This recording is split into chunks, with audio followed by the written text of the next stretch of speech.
오늘의 주요 뉴스입니다. 북극발 한파가 최고조에 달하면서 서울의 아침 기온이 20년 만에 가장 낮은 영하 18.6도를 기록했습니다. 주말까지 강추위가 예보된 가운데 중국과 스페인 등 지구촌 곳곳도 살인적 한파로 몸살을 앓고 있습니다.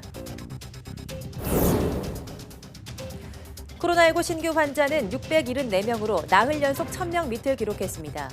사망자는 35명이 추가됐고 위중증 환자는 4명 늘었습니다. 3차 대유행이 정점을 지나면서 완만한 감소세를 보이고 있지만 피해는 줄지 않고 있습니다. 헬스장과 수영장 등 실내 체육시설이 아동과 청소년 등을 대상으로 조건부 영업을 재개했습니다. 하지만 헬스업계 등 대부분은 성인이 실내 체육시설을 이용하는 만큼 실익이 없다며 반발하고 있습니다. 지난해 1월에서 11월까지 경상수지 흑자가 639억 달러로 전년 같은 기간보다 25% 늘었습니다. 삼성전자의 지난해 영업이익도 30% 가까이 증가했습니다. 수출이 코로나19 충격에서 벗어나 조금씩 회복하고 있다는 분석입니다. 영국의 코로나19 하루 사망자가 1,100명을 넘었고 프랑스에선 식당 영업 금지와 야간 통행 금지 조치가 연장됐습니다. 세계보건기구 WHO는 유럽이 변이 바이러스로 일촉즉발의 위기를 맞고 있다며 강력한 대응을 거듭 촉구했습니다.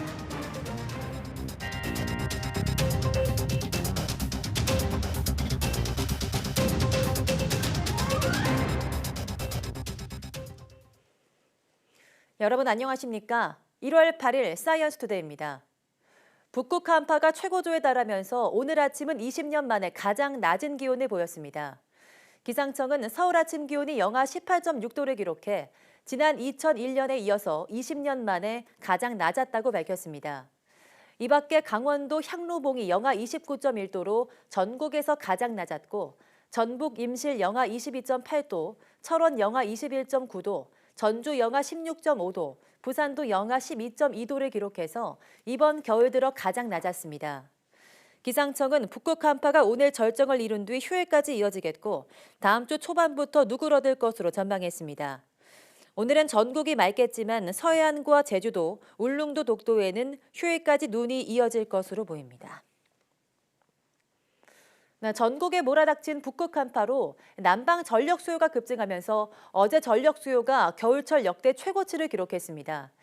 오늘이 더 추워서 최대 전력 수요 기록은 다시 경신될 것으로 보입니다. 보도에 김장하 기자입니다. 동장군이 맹위를 떨치면서 전력 수요가 겨울 기준 사상 최고치를 기록했습니다. 산업통상자원부는 오후 5시 기준 최대 전력 수요는 9,020만 킬로와트를 기록했다고 밝혔습니다. 시간대별 순간 전력 수요는 출근 시간엔 오전 9시에 이미 8,820만 킬로와트를 넘어섰고 낮 시간대에 떨어졌다가 오후 4시 40분에는 9,061만 킬로와트까지 뛰었습니다. 최대 전력 수요 9,020만 킬로와트는 순간 전력 수요가 아니라 1시간 단위로 평균을 내 계산한 값입니다. 산업부는 피크 시간 전력 공급 능력은 9,898만 킬로와트를 확보해 공급 예비력은 878만 킬로와트, 예비율 9.7%로 안정적인 수급 상태를 유지했다고 밝혔습니다. 8일엔 추위가 절정을 이루면서 겨울철 최고 기록을 다시 갈아치울 것으로 보입니다. 산업부는 이에 따라 석탄 발전 상한 제약을 전부 풀어서 올겨울 최대 규모인 1억 152만 킬로와트의 공급 능력을 갖추고 예비력도 1,000만 킬로와트 이상, 예비율 11%를 확보하기로 했습니다. 통상적으로 공급 예비력이 700만 킬로와트 아래로 떨어지면 정부가 주의 깊게 모니터링하며 450만 킬로와트 아래로 하락하면 비상 단계가 발령됩니다. YTN 김장하입니다. 네, 코로나19 소식입니다. 코로나19 신규 환자가 674명으로 나흘 연속 1000명 아래를 기록했습니다. 완만한 감소세가 이어지고 있지만 피해는 줄지 않고 있습니다. 숨진 사람만 35명이나 늘어서 국내 누적 사망자는 1,081명에 달합니다. 위중증 환자는 4명이 추가돼 누적 404명이 됐습니다. 지역 발생은 633명으로 수도권 중심 확산이 계속됐습니다. 서울 186명, 경기 236명, 인천 30명 등 수도권에서만 452명이 확진됐습니다. 전남과 세종을 뺀 전국 15개 시 도에서 환자가 속출했습니다. 신규 해외 유입은 41명으로 이 가운데 6명이 입국자 검역에서 확인됐습니다. 완치 환자는 720명이 늘어서 격리 해제 누적은 48,369명입니다. 숨은 감염자를 찾기 위해 수도권에서 운영하고 있는 임시 선별검사소에서 하루 동안 178명의 확진자가 나왔습니다. 중앙방역대책본부는 어제 임시 선별검사소에서 3931명을 검사한 결과 전체 신규 확진자의 25%에 해당하는 178건의 감염 사례를 확인했다고 밝혔습니다. 검사 건수 대비 확진자 비율인 양성률은 0.57%로 수도권 인구 10,000명당 57명의 숨은 감염자가 있음을 보여주고 있습니다. 어제 하루 검사 건수는 강추위와 검사소 단축 운영의 영향으로 전날보다 18%가량 줄었습니다. 국내에서 추가로 확인된 변이 바이러스 감염자 3명은 기존 확진자 가족입니다. 그동안 입국자는 집으로 돌아가 3일 안에 진단검사를 받으면 됐는데 이 과정에서 가족들이 감염된 겁니다. 정부는 영국과 남아공에서 오는 입국자를 시설에 격리해 검사하기로 했습니다. 이영원 기자입니다. 변이 바이러스 추가 감염자들은 앞서 확진된 입국자의 가족입니다. 기존 변이 감염자는 지난달 19일 영국에서 인천국제공항으로 들어와 다음 날 양성 판정을 받았습니다. 확진 통보에 입국 당시 공항으로 마중 나와 함께 집으로 갔던 부모님과 동생 부부가 접촉자로 자택 격리됐습니다. 증상이 나타난 가족부터 차례로 검사한 결과 모두 확진됐고 이 가운데 3명은 변이까지 확인됐습니다. 3분이 변이 바이러스가 확인된 상황이고 나머지 1분도 역시 지금 검사가 진행 중인 상황이 되겠습니다. 가족 접촉자 이외에는 현재는 지역사회 접촉자는 없는 상황입니다. 그래서 방역 당국은 함께 살지 않는 부모님까지 감염된 점을 근거로 입국 뒤 같은 차량으로 이동하면서 전파됐을 가능성에 무게를 두고 있습니다. 일단 집으로 돌아가 입국 3일 안에 진단검사를 받도록 하는 기존 해외 입국자 관리에 허점이 발견된 겁니다. 이에 변이 바이러스가 퍼진 영국과 남아프리카 공화국 입국자는 시설의 격리에 진단검사를 받도록 뒤늦게 대책을 마련했습니다. PCR 음성 확인서 제출 시에도 임시생활시설에서 진단검사를 실시하고 음성 확인 시까지 동시설에 격리 조치할 예정입니다. 1월 12일부터 적용됩니다. 자가격리 때 동거 가족이 지켜야 할 방역 수칙도 거듭 강조했습니다. 화장실과 침실을 따로 쓰는 것, 주변 소독과 환기를 잘하는 것, 수건 같은 공통으로 접촉하는 물건을 최소화하고 만졌을 경우에는 다 살균할 것, KF94 마스크를 써야 되겠다 하는 것. 한편 영국발 항공편 운항 중단 조치는 오는 21일까지 다시 연장됐습니다. YTN 이영훈입니다. 오늘부터 모든 외국인은 코로나19에 걸리지 않았다는 것을 증명하는 유전자 증폭검사 음성 확인서를 내야 입국할 수 있습니다. 중대본은 항공편으로 국내에 들어오는 외국인에 대한 음성 확인서 제출 의무화 조치가 오늘부터 시행된다고 밝혔습니다. 영국과 남아공 등을 중심으로 확산하고 있는 변이 바이러스 유입을 막기 위한 조치로 항만 입국자에 대해서는 오는 15일부터 적용됩니다. 식품의약품안전처가 코로나19 백신과 치료제 관련 사이트를 개설했습니다. 해당 사이트에서 백신 치료제 기본 정보와 안전성과 효과성 평가 방법 등 각종 정보를 제공합니다. 또 국내에서 임상시험이 승인됐거나 허가 심사를 받고 있는 백신 치료제 정보도 볼 수 있습니다. 사이트에 접속하려면 포털에서 식품의약품안전처를 검색하면 됩니다. 코로나19 감염 확산을 막기 위해 시행했던 헬스장과 수영장 등 실내 체육시설의 영업금지가 오늘부터 일부 해제됩니다. 하지만 성인은 이용이 안 돼서 실효성에 의문이 제기되고 있습니다. 보도에 박홍구 기자입니다. 지난달 8일부터 2차례나 연장되며 5주째 적용 중인 수도권 사회적 거리두기 2.5단계. 학원과 헬스장, 노래 연습장 등 사업자들이 생계 곤란을 겪으며 반발이 터져 나왔습니다. 여기에다 정부가 지난 4일부터 돌봄 공백 해소를 이유로 태권도와 검도 등 7개 체육시설만 영업을 허용하자 집단 행동이 이어졌습니다. 마스크를 필수로 착용하고 회원제라 역학조사가 용이한 실내 체육업이 왜 고위험 시설로 분류되며 문을 닫아야 되는지, 킥복싱은 안 되고 복싱은 되는 황당한 기준 도대체 무엇인지. 결국 정부는 태권도와 같은 조건을 적용해 헬스장과 골프 연습장, 테니스장 등 모든 실내 체육시설의 영업을 허용하기로 했습니다. 아동과 학생만을 대상으로 하며 동시간대 교습 인원을 9명 이하로 제한하겠다는 겁니다. 정부 관계자는 헬스장 등 성인 대상 시설은 실효성이 없다는 점을 인정하면서도 동등한 조건을 허용하는 데 초점이 있다고 강조했습니다. 정부는 또 오는 17일 수도권 거리두기 2.5단계가 종료되면 이후부터는 노래 연습장과 학원 등의 영업을 허용하는 방안을 추진하기로 했습니다. 시설별 위험도를 다시 평가해 영업 제한을 풀되 방역 수칙을 위반하면 벌칙을 강화하겠다는 겁니다. 이와 함께 포장과 배달만 허용되는 카페에 대해서도 방역 수칙을 조정할 예정입니다. 정부가 현실에 맞지 않는 방역 수칙을 만들어 놓고 집단 반발이 일고 난 후에야 잘못을 수정하는 일이 반복되고 있습니다. 정부의 방역 지침이 신뢰를 상실하면 앞으로 국민의 협조와 희생을 끌어내기 힘들어질 수 있다는 지적입니다. YTN 박홍구입니다. 지난해 11월 경상소지가 89억 7천만 달러, 우리 돈으로 약 9조 8천억 원 가까이 흑자를 기록하면서 7달 연속 흑자 기조를 이어갔습니다. 한국은행에 따르면 11월 경상소지 흑자 규모는 1년 전보다 50.3% 늘었습니다. 지난해 1월부터 11월 흑자 규모는 639억 4천만 달러로 2019년 같은 기간보다 556억 4천만 달러, 24.9% 많습니다. 수출이 코로나19 충격에서 벗어나 조금씩 회복하고 수입과 해외여행 등은 줄었기 때문입니다. 지난해 11월 상품 수출입 차인 상품 소지 흑자 규모는 95억 4천만 달러로 1년 전보다 21억 5천만 달러 늘었습니다. 서비스 소지는 여전히 7억 2천만 달러 적자지만 적자 폭이 1년 전보다 11억 7천만 달러 줄었습니다. 증권 투자의 경우 주요국 증시 호조와 함께 내국인 해외 투자가 94억 1천만 달러, 외국인의 국내 증권 투자도 43억 2천만 달러 불었습니다. 삼성전자가 지난해 코로나19에도 36조 원에 육박하는 영업이익을 기록했습니다.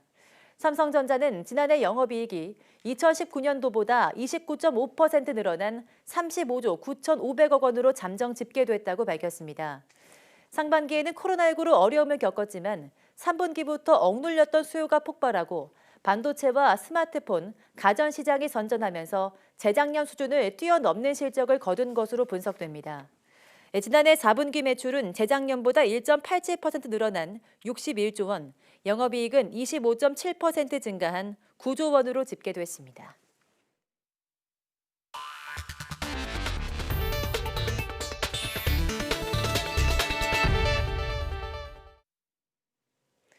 영국의 코로나19 확진자가 다소 줄었지만 사망자는 증가세를 이어갔습니다. 영국 정부는 현지 시간 7일 코로나19 1일 신규 확진자가 52,618명으로 집계됐다고 발표했습니다. 이틀 연속 6만 명대를 기록했다가 다시 5만 명대로 내려온 겁니다. 그러나 이날 1일 신규 사망자는 1,162명으로 전날보다 100명 이상 증가했습니다. 1일 사망자 규모로는 지난해 4월 21일을 제외하면 가장 많은 수준입니다. 보리스 존슨 총리는 이날 코로나19 대응 기자회견을 통해서 백신 접종을 가속화할 거라고 밝혔습니다. 프랑스 정부가 꺾이지 않는 코로나19 확산세에 다음 달 중순까지 식당과 술집 문을 열지 않기로 했습니다. 장 카스텍스 총리는 현지 시간 7일 오후 기자회견에서 정상으로 돌아오려면 아직 멀었다며 이같이 밝혔습니다. 애초 에마뉘엘 마크롱 대통령은 코로나19 신규 확진자 규모가 5천 명대로 내려가면 이달 20일부터 식당과 술집 영업을 허용하겠다는 목표를 세웠습니다. 하지만 프랑스에선 여전히 하루에도 1,000명에서 2만 명의 코로나19 양성 판정을 받고 있습니다. 영화관과 박물관, 미술관 등 문화시설과 실내 운동시설 역시 1월 20일까지 폐쇄해야 하고 스키장도 2월까지는 영업이 불가능합니다. 정부는 코로나19 확산 상황 평가를 거쳐서 해당 시설들의 재개장 여부를 결정할 방침입니다. 오후 8시부터 다음 날 오전 6시까지 통행을 금지하는 조치도 이달 20일까지 유지하기로 했습니다. 세계보건기구 WHO 유럽사무소는 현지 시간 7일 코로나19 변이 바이러스 확산에 의한 우려 상황에 대처하기 위해서 대응을 강화해야 한다고 밝혔다고 AFP와 AP통신 등이 보도했습니다. 한스 클루주 WHO 유럽 지역 책임자는 영국에서 처음 발견된 변이 바이러스를 언급하면서 유럽은 코로나19 대유행에서 티핑 포인트에 직면해 있다고 말했습니다. 티핑 포인트는 감염자 수가 급속히 증가하는 시점을 뜻합니다. 그는 우려스러운 상황이라면서 단기간에 우리가 했던 것보다 더 많은 일을 하고 공중보건과 사회적 조치를 강화할 필요가 있다라고 강조했습니다. WHO는 유럽 지역을 러시아, 중앙아시아 일부 국가를 포함해 53개국으로 분류하는데 이 가운데 22개국에서 변이 바이러스가 보고됐다고 AFP는 전했습니다. 네, 일본에서 지난해 봄에 이어서 코로나 사태 이후 두 번째로 긴급 사태가 발령됐습니다. 경제를 앞세우다 감염 확산을 방치했다고 비판받는 스가 내각은 긴급 사태가 이어지는 앞으로의 한 달에 정권의 향방이 달렸다고 해도 과언이 아닙니다. 도쿄에서 이경화 특파원이 보도합니다. 特別措置法の規定に基づく緊急事態宣言を発出しております。 일본의 두 번째 긴급사태는 도쿄 등 수도권 4개 지역을 대상으로 한 달간 이어집니다. 전국적인 휴교와 백화점 등 주요 상업시설의 휴업이 이어졌던 지난해와 달리 이번에는 음식점 등을 중심으로 영업 단축만 시행합니다. 각 기업에는 출근하는 사람을 최대 70%까지 줄이도록 권하고 주민에게도 저녁 8시 이후 외출 자제를 요청하게 됩니다. 1ヶ月後には必ず事態を改善させる。そのためにも私自身内閣総理大臣として感染拡大防止をするために全力を尽くし 지난해 긴급사태 당시 하루 최다 확진자는 720명, 지금은 당시의 10배 수준인 7,000명을 넘어섰습니다. 감염 상황은 지난해보다 훨씬 심각한데 대책은 오히려 느슨해졌습니다. 제한적인 긴급사태 선언이 기대한 만큼 효과를 낼 것인지 의문도 커지고 있습니다. 일본 정부 코로나 대책 분과회에서 활동한 교토대 니시우라 교수는 영업 단축만으로는 다음 달에도 도쿄 확진자 수가 1,000명대를 이어갈 것으로 추산했습니다. いやもう取った方がいいとは思いますけどね。県をまたぐことをなくするとか。施策もちょっと情けない感じ、もうちょっと専門家の意見を取り入れたような施策があれば。 도쿄의 경우 코로나 전용 병상의 90%가 차 있는 상황이고 갈 곳이 없어 대기 중인 환자도 3,500여 명에 이릅니다. 경제를 살려야 한다며 강력한 방역 대책을 미뤄왔던 스가 내각은 감염 확산의 책임을 피하기 어려운 상황입니다. 긴급사태 한 달 뒤 일본 내 코로나 상황이 현 정권의 명운을 가르게 될 것이란 전망이 힘을 얻고 있습니다. 도쿄에서 YTN 이경아입니다. 중국 수도권 대도시인 스자주앙시의 코로나19 감염자가 5일 만에 200여 명으로 급증했습니다. 중국 당국은 스자주앙을 사실상 봉쇄하고 의료진 3,000명을 대거 투입시키고 있는데요. 1년 전 우한처럼 되지 않을까 하는 우려도 나오고 있습니다. 베이징에서 강성웅 특파원이 보도합니다. 중국 수도권에 위치한 대도시 스자주앙시로 들어가는 고속도로 입구입니다. 방역 요원과 경찰관들이 나와서 차들을 통제하고 있습니다. 可以看到呢，现在这个上道口呢写的是这个车道关闭的这几个字样。 스자장시는 통행 허가증이 없는 차량은 아예 도시 밖으로 나가지 못하게 했습니다. 시외버스 터미널은 사람들의 발길이 뚝 끊겼습니다.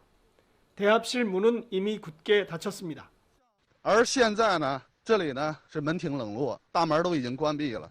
열차의 경우 스자주앙시 외부로 나가는 승차권의 발매가 중단됐습니다.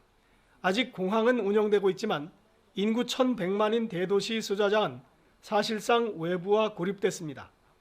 지난 2일 1명이던 코로나19 감염자 수가 불과 5일 만에 200명 넘게 급증하면서 나온 긴급조치입니다.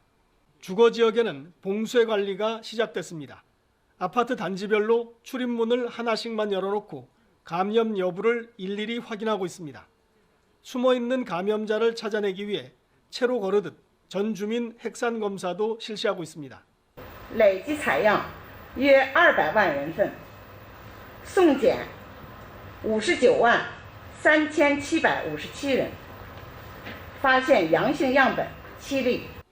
중국 정부는 다른 지역에서 차출한 의료진 1,000명을 스자장시에 급파했습니다.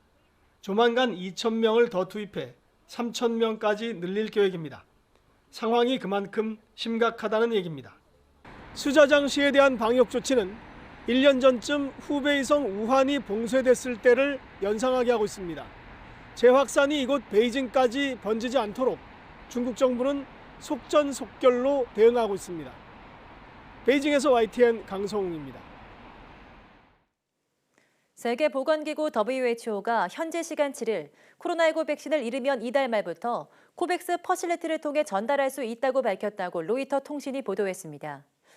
케이트 오브라이언 WHO 면역 담당자는 코로나19 백신 공동 구매와 배분을 위한 국제 프로젝트인 코백스 퍼실리티를 통한 백신 전달을 아마도 1월 말 아니면 2월 초와 중순까지는 확실하게 시작할 거라고 말했습니다. 그는 2021년 말까지 충분한 백신을 전달하기 위해서 약 70억 달러가 필요하다면서 코백스는 이 가운데 약 60억 달러를 이미 모금했다고 전했습니다. 그러면서 코백스는 약 20억 회분의 백신을 전달할 수 있다고 덧붙였습니다.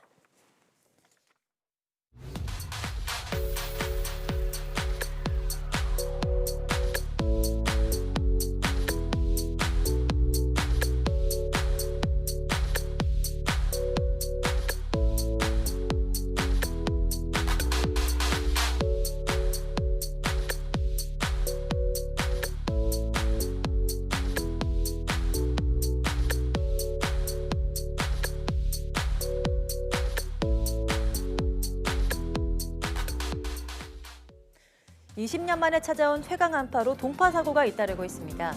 수도 계량기가 얼었을 땐 토치나 헤어드라이기 등 화기를 사용하는 대신 따뜻한 물수건을 사용해서 계량기나 수도관 주위를 골고루 녹여주는 게 좋습니다. 또 보온재를 사용해서 계량기 내부를 채우고 수도 꼭지를 조금 틀어두면 동파를 미리 막을 수 있습니다. 이번 추위는 주말까지 계속된다고 하니까요. 대비 잘 해주셔야겠습니다. 뉴스 마치겠습니다. 함께해 주신 여러분 고맙습니다.